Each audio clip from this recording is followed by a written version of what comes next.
그리고 사랑이 가득한 그러한 인생이었습니다. 10명의 형들보다 아주 깊은 사랑을 받았어요. 뭘 보고 아냐하면 성경에는 그 다른 형제들과는 다르게 옷을 입었다고 해요. 무슨 옷을 입었냐 하면 채색 옷을 입었죠. 옛날에는 색깔 있는 옷은 귀족들, 왕족들이나 입는 그러한 옷이죠. 보통 사람들은 색깔 없는 그런 옷을 입을 수밖에 없었습니다. 그런데 창세기 37장에 보면 37장부터 요셉의 이야기가 나오죠. 38장은 살짝 유다와 다말 이야기가 끼어들어 있고 37장에서 38장 건너뛰고 39장, 40장 계속 그 요셉의 이야기가 나오는데 요셉의 이야기는 단순한 이야기가 아니에요. 멸망할 수밖에 없는 이스라엘이 요셉을 통해서 구원을 받게 되는 그러한 이야기입니다. 그런데 그 요셉의 어린 시절은 그야말로 꿈과 사랑이 가득한 그러한 인생이었습니다. 사랑받는 그러한 사람답게 그는 꿈도 원대한 꿈을 꾸었어요. 실제로 그의 꿈에 나타난 것은 형들이 자기에게 절하는 꿈입니다. 물론 비유적으로 나타나죠. 곡식단들이 10개의 곡식단이 자기에게 절을 하고 또 하늘에 있는 10개의 별들이 자기에게 절을 하고 그런 내용들이 나와 있습니다. 그야말로 아주 원대한 꿈을 꾸고 있었어요. 그래서 형들은 요셉을 미워했어요. 시기했습니다. 아니 그 당시만 해도 막내죠. 요셉이 그때만 해도 막내입니다. 막내밖에 안 되는 게 형들을 무시하고 형들이 자기한테 절한다는 이야기를 하고 하니까 형들은 그를 아주 미워했습니다. 그런데 단순히 미워한 것에 그치지 않고 미움이 지나쳐서 저걸 어떻게 하면 죽여버릴까 그런 생각입니다.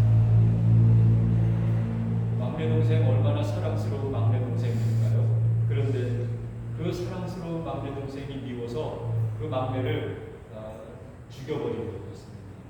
그런데 죽이려고 계획을 세웠다가 큰 형이 생각해 보니까 죽이는 건 너무한 것 같아요. 그래서 죽이는 계획은 취소하고 어떻게 했어요? 노예로 팔아버리자 그랬어요. 마침 거기를 지나가는 미디안 상인들에게 노예로 팔아버립니다. 그 미디안 상인들은 요셉을 사가지고 애굽으로 데리고 가서 애굽에서 보디발이라고 하는 신분이 아주 높은 장군에게 요셉을 팔았습니다. 그래서 요셉은 오늘 제가 설교 제목을 집사라고 붙였지만 실제로 집사가 됐어요. 요셉은 보디발의 집사가 되어서 살게 되었습니다. 요셉이 보디발의 집사가 되는 과정은 하나님의 역사입니다. 죽을 수밖에 없는 그러한 상황에서 살려주셨어요. 그리고 노예로 팔려가게 됩니다. 어쩌면 요셉이 그 과정을 하나님의 인도하심을 믿고 따라간 것 같아요. 그래서 그 순간순간을 보면 놀랍게 요셉의 그 위기를 벗어납니다. 벗어날 수 없는 위기인데 그런 위기들을 벗어나게 됩니다. 보디발의 집에 가게 된 것도 하나님의 인도하심이었습니다. 하나님의 섭리가 거기에 있었습니다. 하나님의 섭리는 요셉이 하는 일마다 요셉이 가는 곳마다 하나님의 섭리가 있었습니다. 창세기 39장에 보면 39장 2절에 이런 말씀이 있어요. 여호와께서 요셉과 함께 하심으로 여호와께서 누구와 함께 하셨다고요? 요셉과 함께 하심으로 그가 형통한 자가 되었다. 여러분들 하나님이 여러분들과 함께 해주실 줄로 믿습니다. 그래서 여러분들이 형통한 그러한 삶을 살아가게 될 줄로 믿습니다. 그런데 더 놀라운 건 요셉이 하는 일마다 하나님이 함께 하시는 것은 하나님이 하시는 일이니까 어떻게 보면 당연한 일이에요. 그런데 정말 놀라운 일들을 우리가 거기서 발견할 수가 있게 됩니다. 요셉의 일들이 만사 형통이 되었어요. 만사 형통이 되었다는 건 하나도 빠짐없이 올바로 이루어졌다는 뜻이잖아요. 그런데 우리가 요셉의 삶을 거꾸로 이렇게 되짚어 보면 요셉이 포기할 만한 순간들이 너무 많아요. 노예로 팔려가는 순간, 결코 좋은 순간이 아니잖아요. 감옥에 갇히는 순간도 마찬가지예요. 형들의 미움을 받는 순간도 결코 그 순간이 좋은 순간은 아닙니다. 그런데 요셉은 그 순간순간마다 이겨내요. 그게 바로 만사 형통이죠. 우리가 인생을 살아가면서 어떻게 좋은 일만 만날 수가 있겠어요? 나쁜 일을 만나지만 그 나쁜 일조차 하나님의 은혜로 좋은 일로 바뀌게 되는 거죠. 요셉의 인생은 바로 그런 인생이었습니다. 그런데 요셉만 그걸 아는 게 아니었어요. 성경을 보면 그 하나님의 섭리가 너무나 분명해서 주인인 보디발도 그걸 알아차렸다고 기록하고 있습니다. 보디발은 믿음의 사람도 아니잖아요. 그런데 보디발이 하나님의 섭리가 요셉에게 분명하게 나타나는 걸 알아차렸습니다. 우리가 바로 그런 성도들이 되면 좋겠어요. 아, 이 집사님한테 하나님의 섭리가 이렇게 나타나고 있구나 하는 걸 알아차렸으면 좋겠습니다. 그걸 눈으로 목격하고 귀로 듣고 마음으로 깨닫고 시인하고 고백하고 그런 삶이 우리들 사이에서 일어났으면 좋겠습니다. 보디발이 그걸 알았어요. 아, 저 내 하인에 불과한데 내 노예에 불과한 저 요셉이 그냥 노예가 아니구나. 그냥 하인이 아니구나. 하나님이 저 사람과 함께 하는 게 이렇게 분명하니 내가 저 사람을 함부로 할 수 없겠구나. 보디발은 하나님이 함께 하시는 그 요셉이라는 사람에게 자기의 모든 걸 맡겼습니다. 노예로 사왔는데 노예가 아니라 자기 집의 총무로 삼았습니다. 자기의 집사로 삼았습니다. 자기의 모든 일을 대신하는 사람입니다. 놀라운 일이 아닐 수가 없습니다. 여러분 같으면 그러겠어요? 시험 봐갖고 정말 공부도 많이 하고 똑똑하고 충성스러운 그런 사람을 뽑지 노예로 사온 사람 중에서 자기의 제2인자로 삼을 생각이 있으시겠습니까?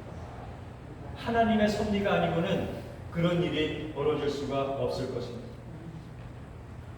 하나님의 사람 요셉이 보디발의 집에 집사가 되자 그 집에 복이 내렸어요. 그 집안 일도 만사 형통이 되었습니다. 39장 5절에 나오는 말씀입니다. 그가 요셉에게 자기의 집과 그의 모든 소유물을 주관하게 한 때부터 여호와께서 요셉을 위하여 그 애굽 사람의 집에 복을 내리셨다. 요셉에게도 복을 주시지만 요셉을 위해서 그 주변에도 복을 내리십니다. 그게 하나님의 진정한 복이죠. 나에게만 복을 주시는 게 아니라 내 주변에 복을 주십니다. 여러분들이 복받은 성도들인 줄로 믿습니다. 여러분들로 인해서 이 교회가 복된 교회가 되는 줄로 믿습니다. 이게 진정한 하나님의 복이죠. 여러분들이 힐로 감리교회의 일꾼이 됨으로써 여러분들도 복받고 여러분들의 가정에도 복이 넘치고 우리 교회에도 축복이 가득하게 될 것을 분명하게 믿습니다. 그런데요, 지난주에도 우리가 느헤미야를 통해서 살펴본 이야기지만 선한 일에는 항상 뭐가 악한 일이 끼어들게 만듭니다. 힐로는 길이 이렇게 좁아서 누가 막 끼어들고 그런 일이 별로 없잖아요. 그런데 본토를 가거나 한국에 가거나 그러면 차들이 얼마나 많이 끼어드는지 몰라요. 또 안 끼어줄까봐 그 신호도 안 하고 깜빡이도 안 켜고 막 끼어들 때도 많이 있습니다. 선한 일을 할 때면 마치 깜빡이도 안 켜고 끼어드는 그러한 끼어들기처럼 악한 일들이 끼어들기 마련입니다. 이스라엘이 성전을 재건할 때 사마리아 사람들이 방해를 했어요. 성벽을 재건할 때도 사마리아 사람들이 방해를 했습니다. 그런 방해가 있었지만 그러나 그럼에도 불구하고 그 모든 것들을 다 감당해낼 수 있었습니다. 요셉의 일이 순조롭게 진행될 때 보디발의 아내 정말 악의 화신이 되어서 요셉을 유혹했습니다. 요셉을 방해했죠. 사실 유혹이란 건 나에게 오기 전까지는 아무것도 아니에요. 그런데 막상 유혹이 오고 나면 그러면 그거 벗어버리는 게 쉬운 일은 아닙니다. 결코 쉽지가 않아요. 유혹이란 게 그리 만만치 않습니다. 그래서 유혹은 그야말로 사탄이에요. 유혹은 그야말로 사탄입니다. 평소에 믿음으로 훈련되어 있지 않으면, 평소에 전신갑주를 입어놓지 않으면 유혹이 왔을 때 걸려 넘어지기 쉽습니다. 요셉의 아내가, 보디발의 아내가 요셉을 유혹했지만 요셉은 그 유혹을 거절했습니다. 아주 과감하게 그 유혹을 벗어버릴 수 있었습니다. 왜냐하면 유혹에 넘어가는 건 그냥 유혹에 넘어가는 것뿐만이 아니라 그것은 하나님께 범죄하는 거다, 이렇게 믿었어요. 중요한 일이에요. 요셉이 뭘 믿었다고요? 유혹에 넘어가는 건 단순히 실수나 뭐 인간적인 죄나 이런 게 아니라 하나님 앞에 범죄하는 거다. 요셉이 그렇게 믿었습니다. 그래서 보디발의 아내의 유혹을 물리칠 수 있었습니다. 그런데 유혹을 뿌리친 대가가 뭐였어요? 감옥에 가는 거였어요. 그러니까 우리가 다 지나고 나서 다 기록해 놓은 걸 읽을 때 요셉이 훌륭한 사람이고 믿음이 좋은 사람이고 하나님이 요셉과 함께하고 뭘 하든지 형통하게 해주셨다. 그러니까 전부 좋은 일만 있었던 것 같지만 알고 보면 전부 나쁜 일만 있었는데 믿음으로 그 나쁜 일들을 이겨냈다는 이야기. 이게 중요한 이야기. 유혹을 뿌리쳤으면 하나님이 상을 주셔야 될 순간인데 그런데 감옥에 갇히게 됩니다. 보통 믿음이 아니면 거기서 넘어지게 됩니다. 그게 진정한 유혹이죠. 그게 진정한 유혹. 그런데 요셉은 넘어지지 않았습니다. 그걸 뭐라고 말할 수 있을까요? 전화위복. 화인 줄 알았는데 알고 보니까 복이었다. 그래서 복은 변장하고 온다는 말을 많이 해요. 복은 변장하고 온다.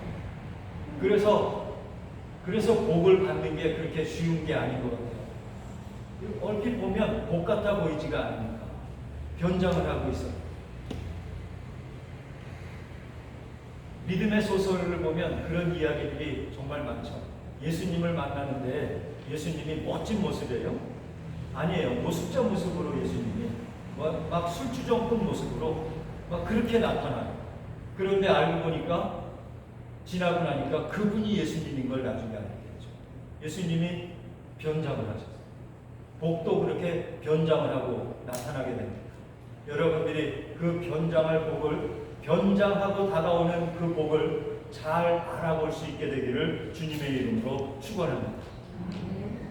감옥에서 고위층들을 만나게 돼요. 성경에 뭐라고 표현하고 있어요? 고위층들을 술 맡은 관원장, 또 떡 맡은 관원장, 떡 굽는 관원장, 이렇게 표현하고 있어요. 가장 높은 사람들이에요. 장관급들입니다. 그런 사람들이 뭔가를 잘못해서 감옥에 갇혔어요. 그랬는데 그 사람들이 꿈을 꾸게 되고 아무도 그 꿈을 해석해 줄 수가 없었는데 요셉이 꿈의 사람답게 그 꿈을 해석해 주죠. 그래서 술 맡은 관원장의 꿈은 그 사람이 복직된다는 꿈이었고, 그리고 떡 맡은 관원장의 꿈은 그 사람이 사형당하게 될 거라는 그런 꿈이었는데 요셉이 그대로 해석해 줬고 해석대로 이루어졌습니다. 그 일 덕분에 요셉은 왕의 꿈을 해석하게 됐죠. 왕도 꿈을 꿔요. 그런데 왕의 꿈을 그 나라에서 해석할 수 있는 사람이 없었습니다. 그때 술 맡은 관원장이 요셉을 떠올리게 됩니다.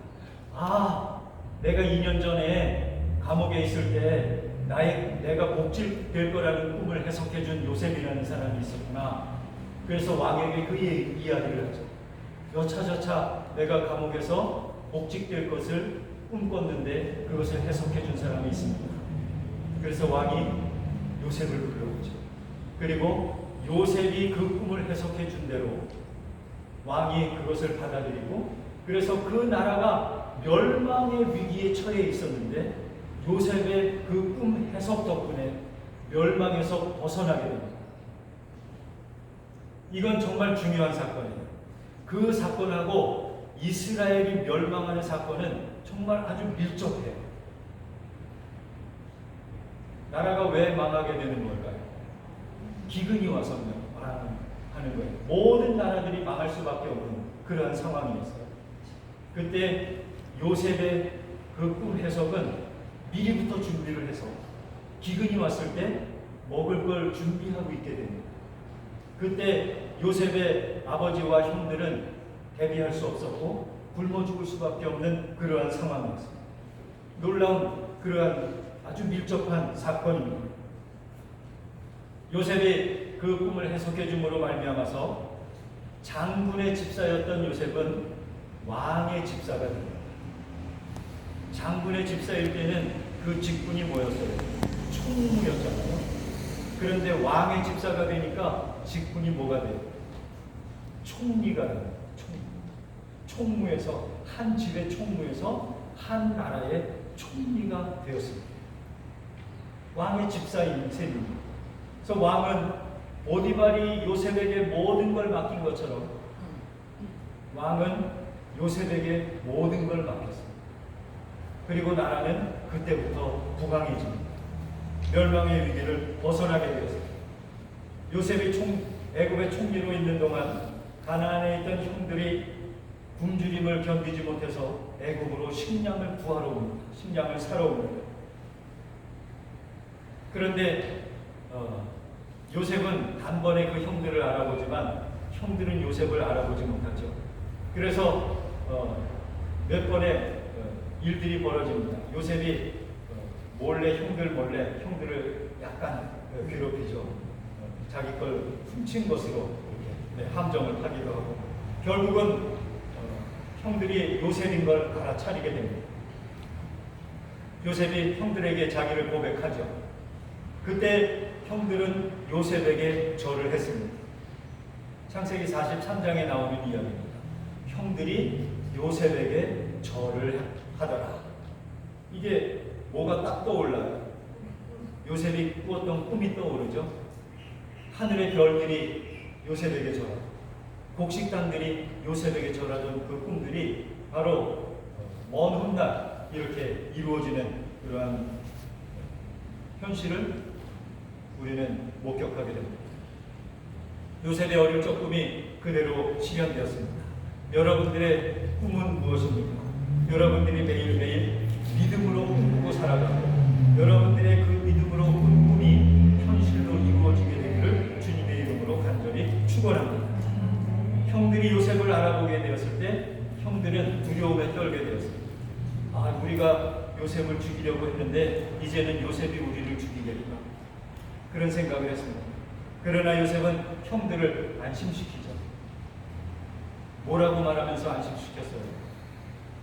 형들이 그런 일들을 하고, 그래서 내가 이 먼 애굽까지 와서 노예가 되었다가 죄수가 되었다가 또 총리가 되는 이러한 일들을 벌어진 건 바로 하나님의 구원의 섭리였다, 그렇게 고백합니다. 만약 그러지 않았다면 가나안도 멸망하고 애굽도 멸망하고 보디발도 멸망하고 야곱도 멸망하고 모두가 다 멸망할 수밖에 없었을 것이다. 그런 이야기를 형들에게 한 것이죠. 형들의 못된 행실을 아마 떠올랐겠죠. 그러나 그 생각에 사로잡히질 않았어요. 다른 거에 사로잡혔어요. 하나님의 섭리에 사로잡혔어요. 여러분들, 우리가 살아가면 좋은 일과 나쁜 일이 막 섞여서 들어옵니다. 그때 나쁜 일에만 붙들리게 되면 좋은 일을 잃어버리게 됩니다. 그런데 좋은 일을 붙들게 되면 나쁜 일들은 뭐가 될까요? 전화위복이 되겠죠. 나쁜 일들도 좋은 일로 바뀌게 될 줄로 믿습니다. 우리가 요셉을 보고 그것을 깨닫게 돼요. 여러분이 지금 여기에 있는 것이 하나님의 섭리인 줄로 믿습니다. 제가 여기에 오게 된 것도 하나님의 섭리인 줄로 믿습니다. 여기 이사 오고 나서 며칠 안 돼서 한국에서 전화가 왔어요. 어떤 목사님이 자기 교회 꼭 왔으면 좋겠다고. 그 목사님이 간암이 걸려서 그래서 그 암을 수술하는 그런 상황이 돼서 제가 꼭 왔으면 좋겠다고 전화가 왔어요. 근데 제가 오자마자 어떻게 돌아가요? 그래서 죄송하지만 저는 갈 수가 없다고 그랬는데, 만약에 며칠만 더 일찍 그 목사님이 저를 초대했으면 그러면 아마 제가 그 교회 갔을 거예요. 그런데 지금 생각해보면 하나님이 이곳에 오게 한 게 너무너무 감사해요. 이곳에서 목회할 수 있게 해주신 게 너무너무 감사해요. 여러분들이 여기에 있는 것도 하나님의 섭리인 줄로 믿습니다. 여러분들이 하나님의 일을 맡아서 하는 것도 다 하나님의 섭리 가운데 있는 것인 줄로 믿습니다. 요셉이 일하는 동안 나라가 복을 받았어요. 여러분들이 이 교회의 성도로서 이 직분을 갖고 하나님께 헌신하는 동안 이 교회가 복된 교회가 될 줄로 믿습니다. 제가 지난주에도 말씀드렸잖아요. 어떤 사람들은 목사의 수준만큼 성도의 수준이 올라온다 그러는데, 저는 거꾸로 생각하고 싶어요. 성도의 수준만큼 목사의 수준이 결정됩니다. 왜냐하면 성도에게 맞는 설교를 할 수밖에 없을 거 아니에요. 성도에게 맞는 목회를 할 수밖에 없을 거 아니에요. 여러분들은 이미 높은 수준의 성도인 것을 믿고요. 제가 목사로서 그 수준을 따라갈 수 있는 그런 목사가 되었으면 좋겠습니다. 여러분들이 필요로 하는 그런 영의 양식을 충분히 공급할 수 있는 그런 수준의 목사가 됐으면 좋겠습니다. 여러분들이 일하는 동안 여러분들의 가정도 복되고 여러분들이 몸담고 있는 이 교회도 복을 받는 그러한 교회가 될 줄로 믿습니다. 여러분들이 교회에 헌신하는 동안 우리 실로 감리교회에 복이 차고도 넘치게 될 것을 믿습니다. 여러분들이 이미 그 일을 잘 하고 계시고요. 우리가 서로 바라보면서 하나님이 이 집사님을 통해서 역사하고 계시는구나. 마치 오디발이 요셉을 바라보면서 하나님이 일하고 계시는구나. 하나님이 저 사람과 함께 하시는구나. 저 사람은 보통 사람이 아니로구나. 저 사람은 하나님이 붙드는 사람이구나. 저 사람이라면 하나님이 우리에게 복을 주시겠구나. 그런 믿음으로 여러분들이 헌신하는 그런 믿음의 성도들이 되시기를 바랍니다. 오늘부터 눈을 크게 뜨고, 저는 좀 눈이 작잖아요. 그래서 멀리서 보면 눈을 뜨고 있는 건지 감고 있는 건지 잘 모를 정도로 눈이 작은데, 여러분들이 눈을 크게 뜨고 여러분들 옆에 계시는 여러분들의 아름다운 성도에게 하나님이 함께 하시는 것을 목격하고 바라보고 그것을 인정하고 고백하고 그것을 감사하는 그런 믿음의 성도가 되기를 주님의 이름으로 간절히 축원합니다. 아멘. 기도하겠습니다.